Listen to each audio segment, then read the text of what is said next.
Hailing from the backwoods of New Jersey, welcome to the Jersey Guys Music Podcast, where we feature in-depth music discussions and interviews with special guests from the worlds of hard rock, heavy metal, and AOR music. So settle in and crank it up. Now, here are your hosts, the Jersey Guys themselves, Tom and Mark.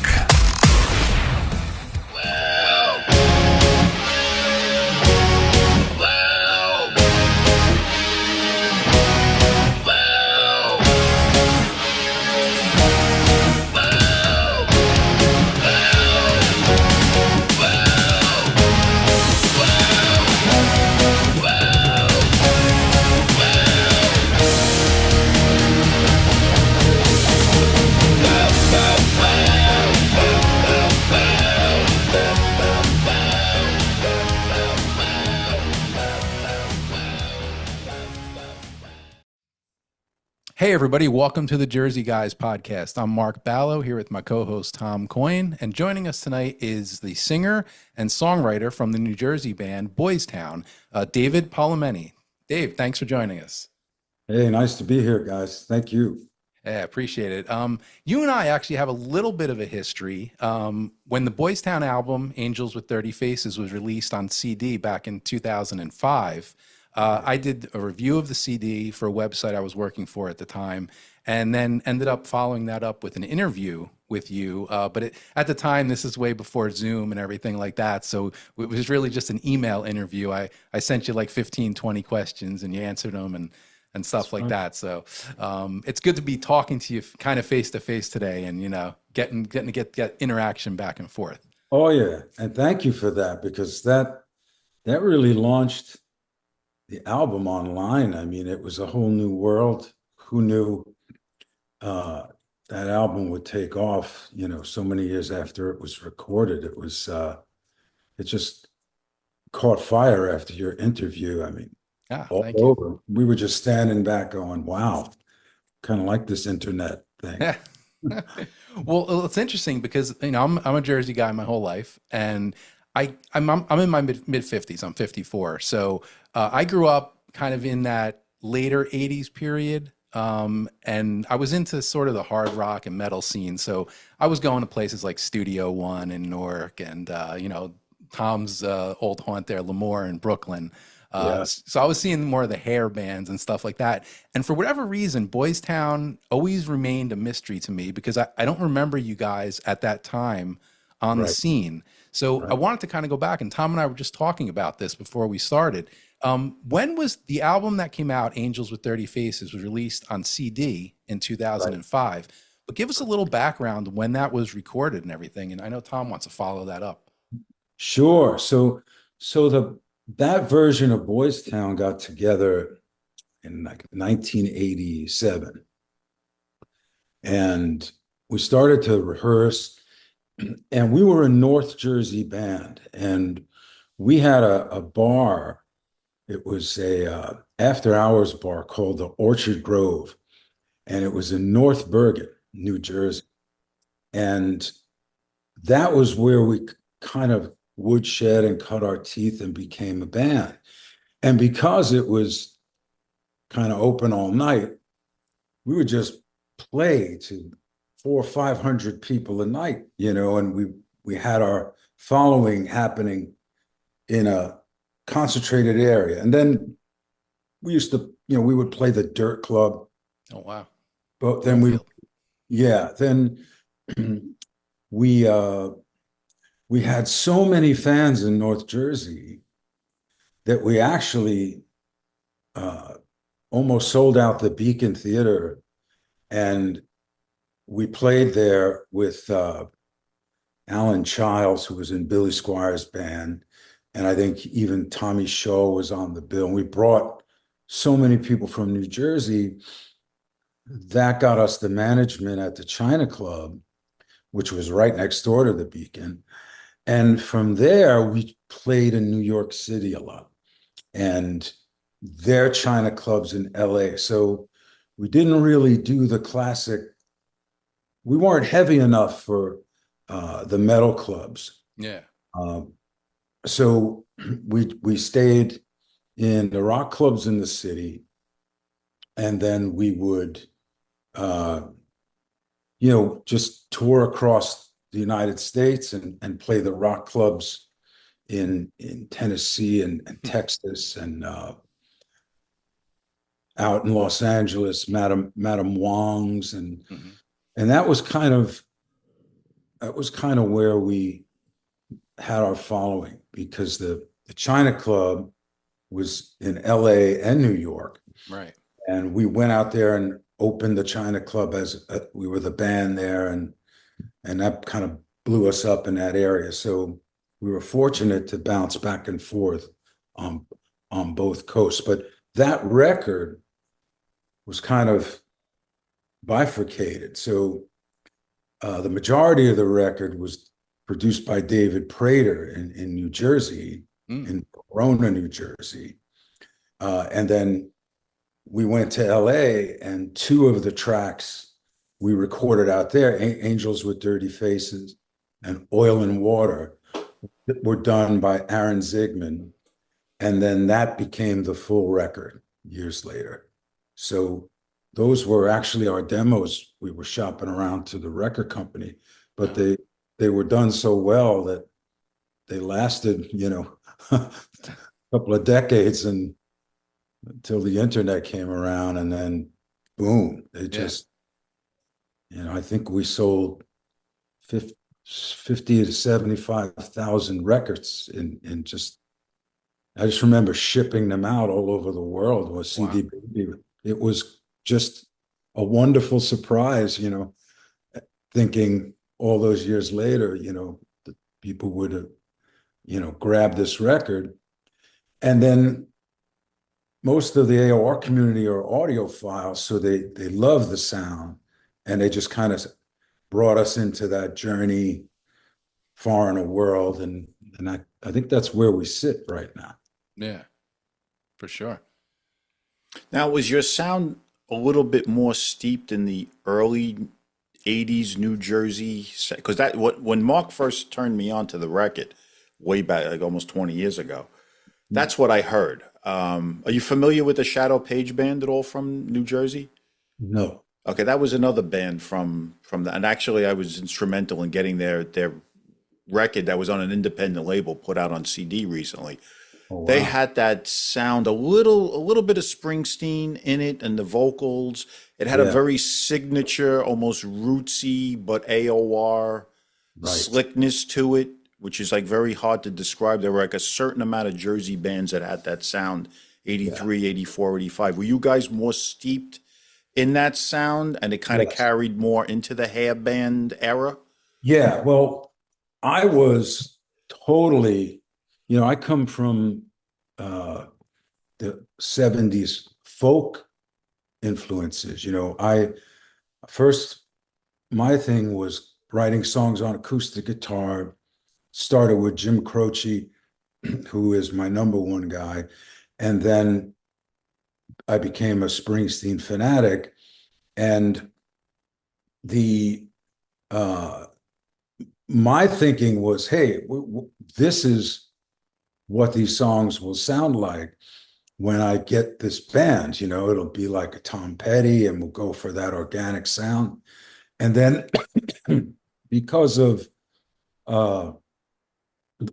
the era, we were kind of at the end of the lover boy journey, Survivor, moving into hairband world, but we were definitely not the hairband sound. So we had all those elements. I as much as I loved the singer-songwriters, I grew up in the 70s with Foreigner, Kansas, Styx, Boston. So it is a weird marriage of those two sounds. See, that's what I hear. No, you're right. Yeah. And I could go either way, like if I have a box of songs that, they're not Boys Town songs. They're more of that thing. And if I recorded it, it would go in that direction, But Yeah, you nailed it. That's who I am, there's no question I could sit right in the pocket of that style of music, Southside Johnny and all those horns, and be extremely comfortable writing and singing in those types of bands. Now, do you think that weird combination held you guys back as the record was coming? Were you not like hair band enough to get signed, do you think? Yeah, I think it was I think it was, back then when that record companies would shift styles, everyone would get flushed down the bowl, right?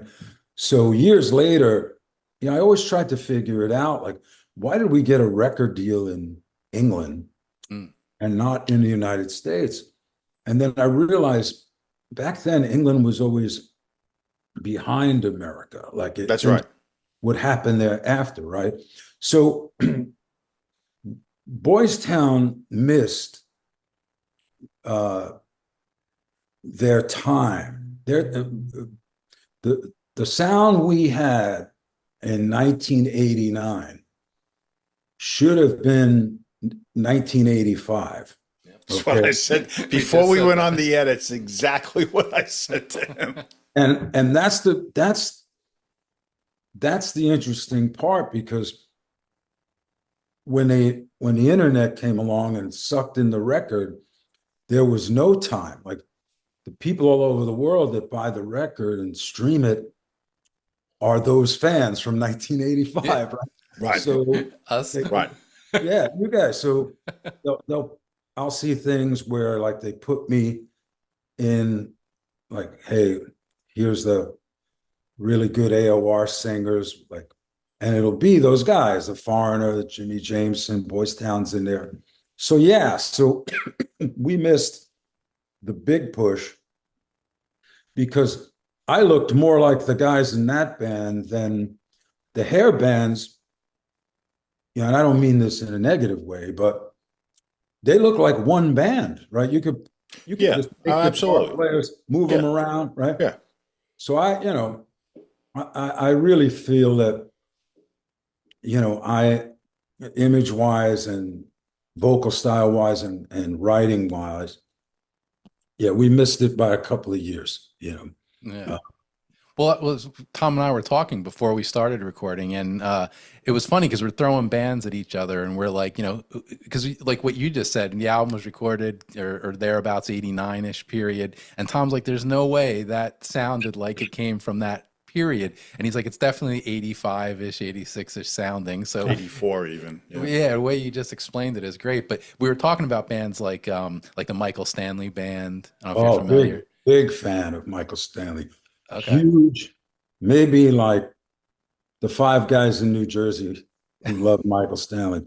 That was a big, that North Coast album. When I got that in the early 80s. Great album. I devoured it. And I'm like, I was like, Michael Stanley, nobody knew who he was. It's funny that you said that, because when we went on the air, I said to Mark that that's one of the bands that kind of your sound reminded me of. I had no idea that you were. That's a big compliment. Yeah. I was really influenced by the You Can't Fight Fashion, that Michael Stanley record. Mm-hmm. And if you hear that record and then you listen to the Boystown record, like, you can hear him in that record. So I love Michael Stanley. He definitely had that Jersey thing. Without a doubt, for a guy that didn't come anywhere near living in New Jersey, he had that total sound. Yeah. 100%. No, Michael Stanley I was a huge fan of Greg Raleigh in the band. I thought, his song. Kevin Raleigh. Sorry, Kevin Raleigh. Amazing, and that's what set them apart, because one guy had a very Springsteen type of voice, and the other guy had like a very, AOR, almost hairband type of sound to his singing. Correct. He had a song, Someone Like You. Yeah. Beautiful. Oh, yeah. It's a great song. Yeah. So I remember going to the Ritz to see Michael Stanley. There was like 12 people there, you know? Yeah, no, he never. That's a funny. Back then, rock was still very regional in a Right. lot of places. Bands would sell out arenas, move out of that territory, and 20 people would show up. I used to go to a lot of shows in the city, and I saw it for myself. Bands that were hot on the West Coast that Yeah. East Coast people didn't know, and like you just said, then you go and there's 25 people there. Yeah. Yeah. And he was that, right? So he was like holding records in Cleveland. Oh yeah, huge, huge. And Play he's like arenas. going out, right? You go an hour away and, crickets, it's Yeah, like, rock was very regional in the 80s for a lot of bands. yeah. And that was a good thing because, you could build that following and track that Yes. label. Oh, yeah, there were a When lot they of successful bands that kept major label deals that were regional acts, like Shooting Yeah. Star, Michael Stanley Right. Band. Right. Well, we had this weird situation where we got on this compilation album. I don't know, I forget what it was called at the time, best unsigned band contest or something. And an English label heard us. They heard Way of the World. And they put Way of the World. They brought us, they signed us to go and break that song in the UK. So we went over there, we did like 10 shows. And I really felt it. Like we were doing radio interviews, the crowds were getting bigger. And then at the end of the tour, it was at the Hippodrome in London, and the place was packed. People knew the words to the single. And I was like, I guess this is how they do it. Like if you have that team pushing behind you and you show up and you do the job, singing and being great immediately, right? You can build. But, that was the only time we had record company support. And then when we came back to America, everything got wiped out with Kurt Cobain just destroyed the hair bands. It was just dropping, and that was just a weird time, So God bless the internet that brought us back to life and put us back in the studio. And I checked the other day. I think the Way You Touch has got like 80,000 streams. It's just, think about it, right? So no major push, people just finding this. And I think that's even more gratifying, right? That it's just people finding the music and streaming the shit out of it. And that's how you know it's good, right? Yeah. Well, we'll talk about, you mentioned the UK label that was AIR Records, Right. or American Yeah. Import Records. Was the album, there was nothing ever released, right? Other than a single? Just a single. We were scheduled to go back to release the full record, and then the record company just they ran out of cash or something. Just one of those stories, Yeah. So at Yeah, that I've point, heard it a million times from bands. yeah. And at that, it was bizarre because we played in New York, and our name, like I named the band after the orphanage in Omaha, Nebraska. I used to watch old movies with my father, Mhm. and I said, "Oh, that's kind of a cool name for a rock band," because I had that name since like 1980. So the orphanage saw us in the China Club, and they said, "Do you want to come and play in Nebraska?" Like, absolutely. So you talk about regional. When we got to that place, we were like the Beatles. I mean, kids were out of their minds, in the hotel. Yeah. insane, right?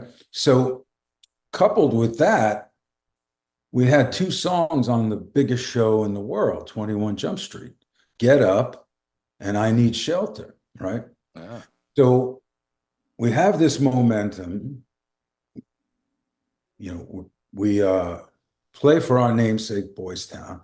They put us on we did a commercial for the hotline, right? Boystown, USA. So we were rolling. We had this thing happening in England. But, it's like you said, if you're a hula hoop and they're selling Frisbees, it doesn't matter what's going on, right? It was Guns N' Roses and, I didn't look like any of those singers, Well, what made you? I mean, obviously we've heard that's a story from a lot of bands in that period when, the grunge thing or the Seattle thing hit, it decimated everything. Obviously that was similar to what happened with you because it was at that period. But what made you in 2005 decide to say, hey, let's get these songs out. Let's release this thing. We'll call it Angels with Dirty Faces and we'll put it on CD. And at what point, maybe, what is that, 10, 15 years later that you just said, hey, let's do this? I always believed that, I really just said, well, we played so many gigs. There's got to be a few fans out there that want to hear the music, And I used to get, people looking me up on sending me an email, or are you that guy that was in that band, like that classic story. And I said, what the hell? I'll put up 10 records on CD Baby and we'll see what happens. And that's what happened. And then, 50,000 CDs later, I'm shipping them all over, really spending a lot of time going to the post office. It was great, Yeah. Well, I was one of the big guys. I touted, and Tom knows that. I mean, I've been touting that album since it came out, and he loves it too. But I mean, I think I'm just over the top with it, I appreciate that. You really were a pioneer at lighting up those reviews, because I think it was your review and Melodic Rock out of Australia. Yeah, they did a good review too. It was almost like I was like, wow, you're really talking about our bands? It was so wonderful. And that just, you guys established our fan base in this world that nobody ever knew existed, of audiophiles that dig this sound. And it's wonderful to know that all that work you did is now being appreciated. We get all the readouts, we stream in South America and Germany and Sweden, I think the most, It's funny to see all the songs that they pull and they different styles. Well, it's funny because one of our biggest, and Tom and I have talked about this, we look at our analytics and, where are people listening to us? We're these two guys sitting here in Freehold, New Jersey, and one of our biggest bases is the UK. Yeah. Amazingly enough, and it's funny. So it's like you wonder how, you do cover certain type of music and where certain people pick up on it. It's true. And we live in such a flat world now that you can be in everybody's room and backyard, this Zoom, this amazing thing called Zoom. Yeah. And I think the beauty of it is, if the art is good and nobody's standing in the way of the distribution of it, people will find good stuff, no matter how old it is, Yeah. Long as it's good, you can't make somebody stream your songs thousands of times. Right. Something has to be, working. So we got excited, and the last 2 years, put out a couple of more songs, and they got sucked right into the the fan base, and it's fantastic. Yeah. Well, let's jump ahead because, there was the one and only album, 2005, Angels with Dirty Faces. Right. Let's fast forward to 2020 because and I was super excited. I remember this like it was yesterday. You announced the show, a reunion of Boys Town, to be played in New Jersey here. And I was so looking forward to that. And then, of course, the pandemic hits, the world shuts down. That show never happens. One of the things I wanted to ask you about, because at the time when you announced that reunion show in 2020, you at that point were going to have two newer members in the band at the time. And I believe it was going to be Charlie Calf, who now plays with Angel, but previously a band called Shotgun Symphony from New Jersey. I have a personal friendship with Charlie for about 12 years now. And you're going to have John Hummel, great drummer, playing in the band at the time. I mean, obviously that all never happened because of the pandemic, but fast forward a couple years later, 2023, you guys finally get to do that reunion show. Talk a little bit about, why you felt 2020 and then again in 2023 was the right time to do something again with Boys Town. Yeah, because,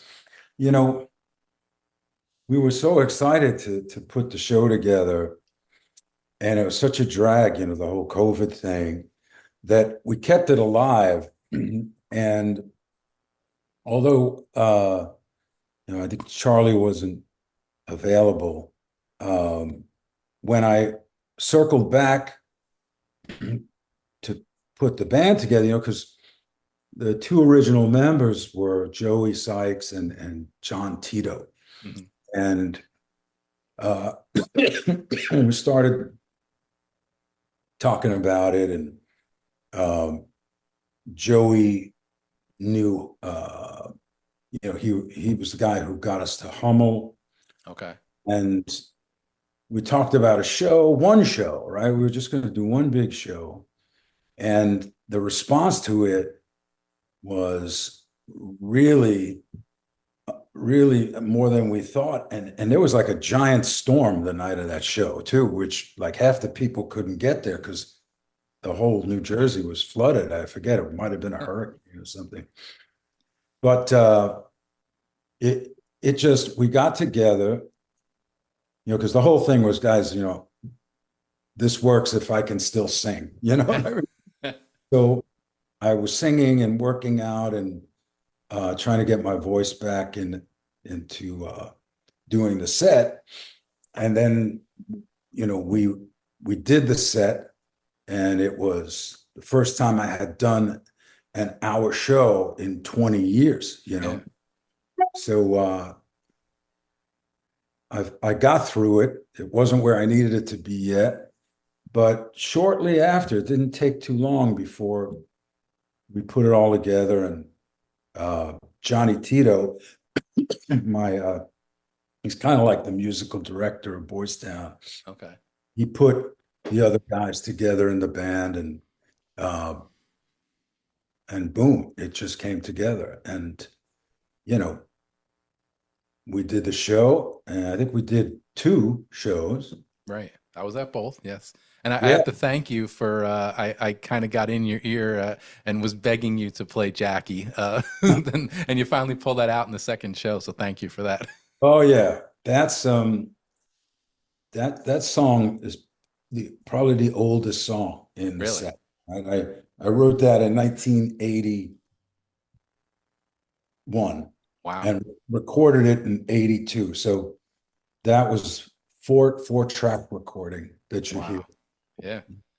But that was after you put out the Angels with Dirty Faces CD. You actually, and we talk about the whole internet and streaming thing, you did release a few digital type albums, which was Orphans and the Grove Street or what is it?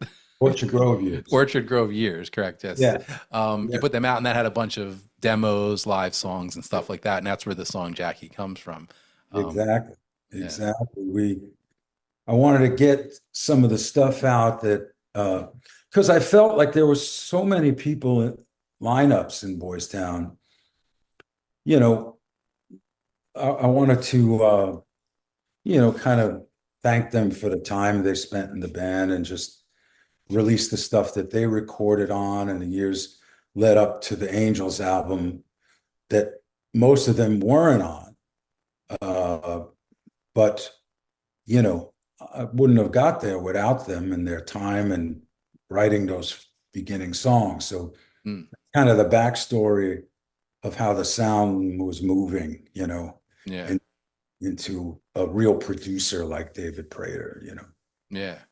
Yeah. Well, David Prater, everybody, if they know and are listening out there, I mean, he produced Firehouse, Dream Theater. So here's a guy that has pretty good history of bands, you know. Yeah, he really put that sound together with us, and he's one of those producers that has his sound, you know. So we kind of stepped into it, added our little thing. But when I listen to those other bands, you can hear Prater in there, you know. Yeah, for sure. Well, let's go. You talked about bleeding a couple songs, new songs out over the last few years. 2023 saw 2 new digital singles released. 2024 this year saw 2 more. Is that something that you guys are going to continue to do, or are you maybe thinking about going for a full-blown album?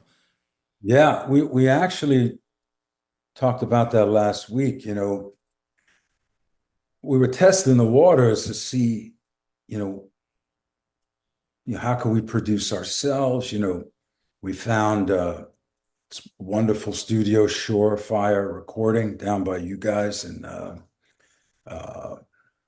Long Branch, that has all the vintage gear. So we recorded all those songs there, and it sounded, you know, like they fit in the AOR world. Oh yeah. And just last week, you know, I said, you know what, guys, I'm gonna give you a bunch of songs that I've had in a shoebox, and let's see if we have an album here. You know, I wrote a couple of new ones because it's getting very inspiring, you know, playing with the guys again and seeing the response to Bridges Back, you know, and, you know, in the Shadowlands we just released, which, you know, we were with that little short film. Just we're just trying to figure out what is the direction of a new record, you know, because a lot of the guys have that 70s influence in their playing, you know, like the humble pie, the Zeppelin, you know, the acoustic guitars, you know, tunings. You know, do we make the album the way we want to make it, or do we feed the AOR community, you know, because they like a certain sound. Yeah. So we're trying to figure that out, you know, like Bridges Back fits, Lights Go Out fits, right? Great song. Yeah. Thank you. Shadowlands gets a little more Bad Company, you know what I mean? Like rocking. And that's kind of part of it. So, you know, without overthinking it, we're just going to see which songs we think are really on the highest level, and whatever they need musically, we're going to give them, and we're going to see where it goes. But we definitely are talking about a new record. Full record. Well, you know, once you become a cult underground figure in the AOR community, you either live or die by that. That's the truth. So I always say, if you're not looking to make money from it, one of the probably the greatest niche place to be is an underground AOR artist, because you'll always have X amount of fans that will live and die by whatever you do. But if you break the mold, you're done. Well, that was the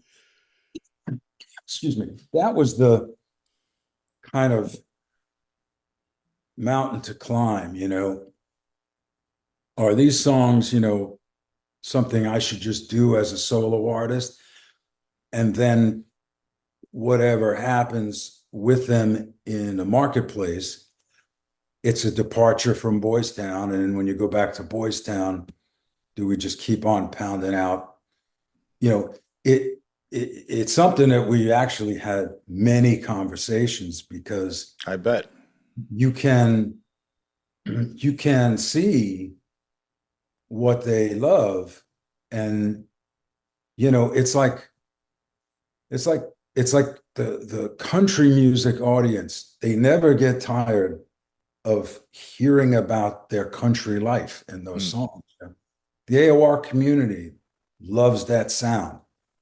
They love those Absolutely. love those packed vocals and those anthems. And I love that too. So it's something we're right now, I think we're still in the right direction. But we'll see, we'll see. Okay. I got plenty of songs. It's walking a tightrope with the AOR community. Yeah. Always was. I've been part of it since its inception. It's always been, and I'm guilty of it too.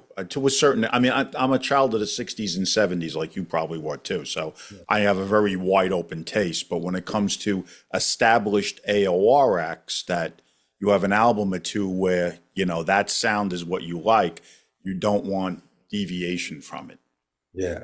That's why Bridges Back came out of the box as a single, and they just grabbed that because it has that sound, Right. Where in the Shadowlands is moving in it. There's a different countries are listening. That's what's bizarre about it. Like the countries that listen to the Boystown stuff took Bridges Back and just said, okay, this fits right in. Shadowlands was a bit of a deviation, but it found its own place, in these other countries, So it's hard to figure it out sometimes, You don't want to dress the song in the wrong clothes either. Right. My writing moves. No, you have to stay true to what, your feelings are too, and not just totally right for other people, I'm sure. Yeah. We'll figure it out. I still think it should be separate, but I do respect the band's opinions. So we're fighting it out right now. Well, in the meantime, you got a show on November 16th back again at the Debonair Music Hall in Teaneck, New Jersey. Talk about that coming up. Yeah, we've got two new members of the band. Joey Sykes moved to Nashville, right? So we have a new bass player named Roy DeJesus, fantastic, and we have a percussion player now, background vocals. He's kind of like all-purpose guy, Frank Fapora. And these are Long Island guys, and they were in bands like Equinox and a lot of big cover bands out in Island. Those were John Tito's buddies coming up in the cover band scene, so he found them. And, we are just enforcing some of the rhythms on the drums. We open up part of the show with like in the song Get Up, we've got like a big drum, just getting like a little progressive with the live show, So we're trying to bring a different show to the people that are coming back to Debonair. They'll have a few new things, a couple of new songs, Cool. I'll be there for the third show. Man. Fantastic. There's one song I always wanted to ask you about. It was from the I'm not sure which one of the digital releases you put out, but the song "Kingdom of the Blind." Tell me a little bit about that song, because I just love that song, and it's so different, I think, from anything that when you think of the Boystown sound. Yeah, well, that's because I wrote it for a movie. And it was the end title to a movie from 1993 called Kingdom of the Blind that had William Peterson before he was on CSI. Okay. So so that song is about that movie. Gotcha. Okay. Yeah, I love that lyric, the kingdom of the blind, with the man with one eye is king, and it's like I just love that the way that lyric goes. Oh, Yeah, William Peterson was in To Live and Die in L.A. that's right. This Love was that guy. Yeah, love that movie. Yeah. Okay. oh, killer. Yeah, I think this was after that. Yeah. Okay. Oh. So let's talk about, we've talked about Boys Town, the old stuff, the new stuff, the show coming up on November 16th. But let's talk about something else you've done in your day job, so to speak, your career. You Yeah. became vice president of film and music publishing at BMG? Yeah, yeah. Have I always wanted to stay around the song, and music publishing was just the place to be with all these fantastic songwriters. So, with my experience writing for film and having songs in film, it was a natural place for me to, find a job. So I've been with BMG probably about 9 years now. I was a consultant in the beginning, and now I work with just the film community, showing them how to own their music in their movies, preferably the underscore, the orchestrations in the soundtrack. So Okay. it's really it's a great way to keep inside the business, and while you're making music, you're still in Right. the industry, you know what's going on. So it's pretty cool. Yeah. Well, I was telling Tom, I read that one of the things you did was you were instrumental in acquiring I guess the rights of the estate of Foghat and David Peverett and the music of Foghat. So I know Tom, I mentioned he was like, his ears, is perked up when I said that to him before we went on. Did you have something you wanted to ask? I did. Foghat Live, the second half of that album. Would that ever be released?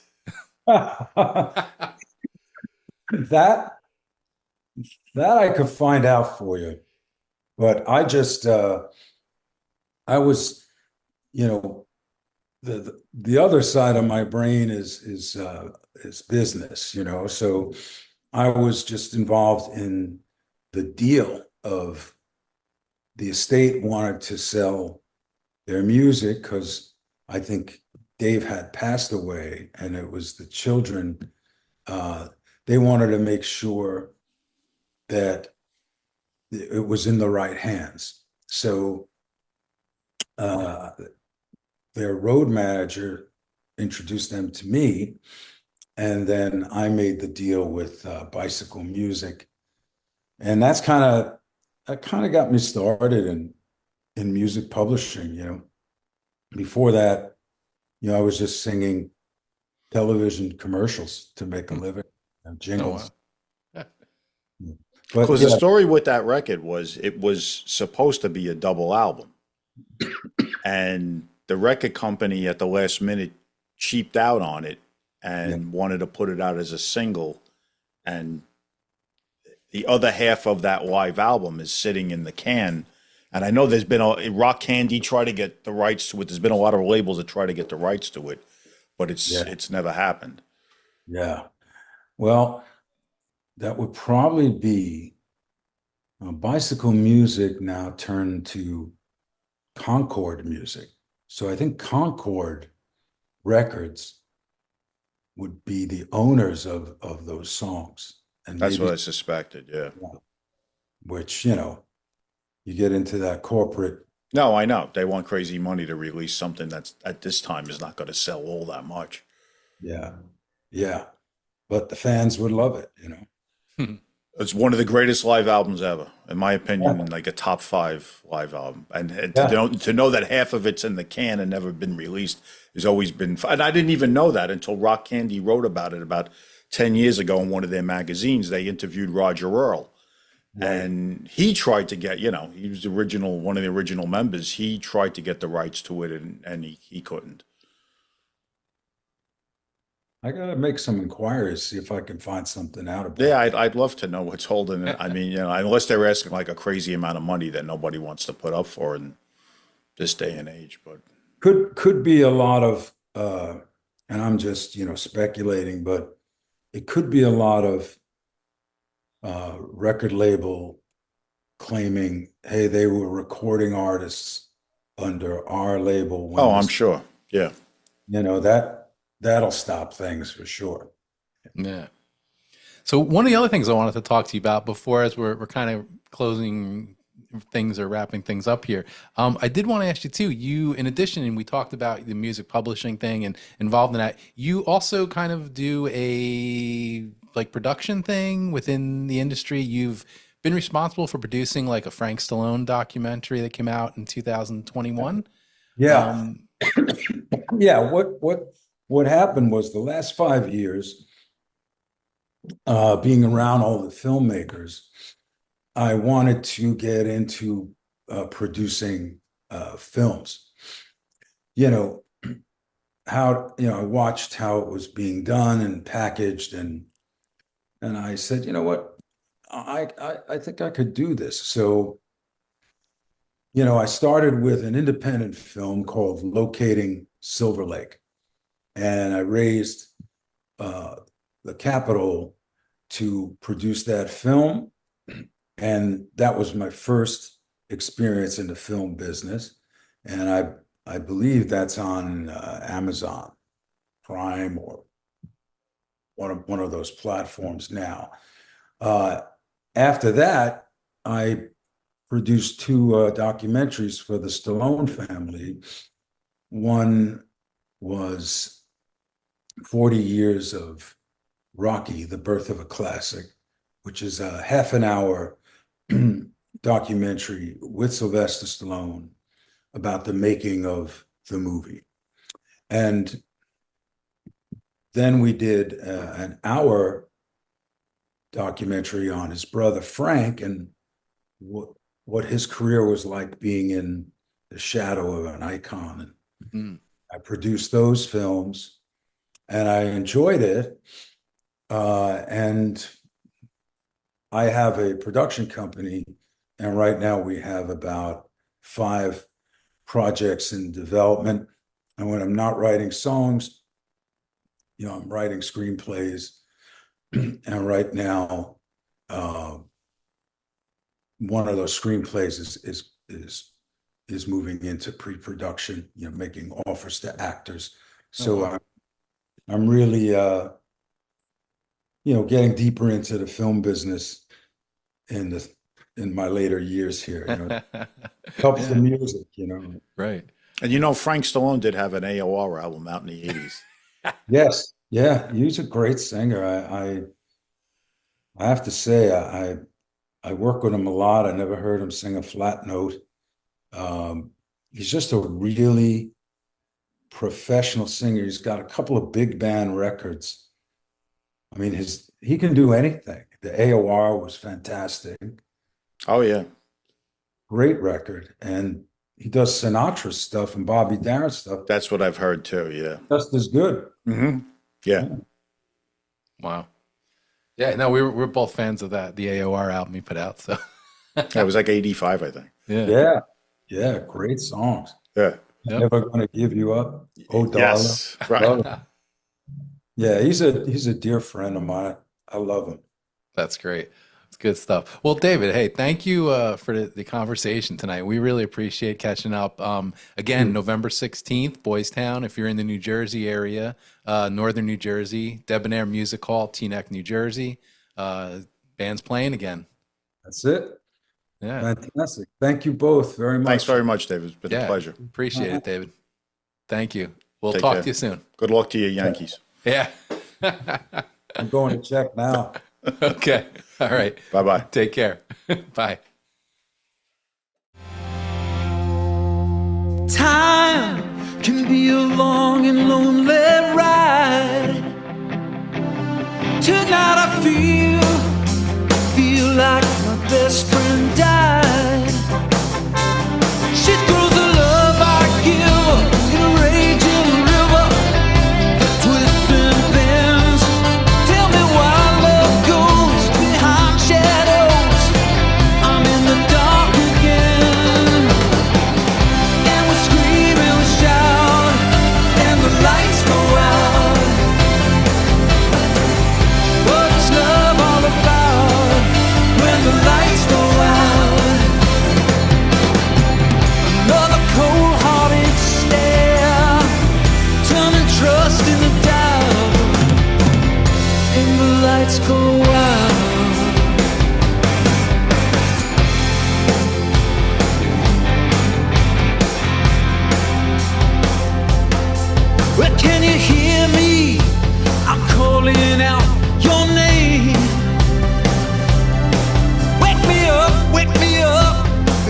I go.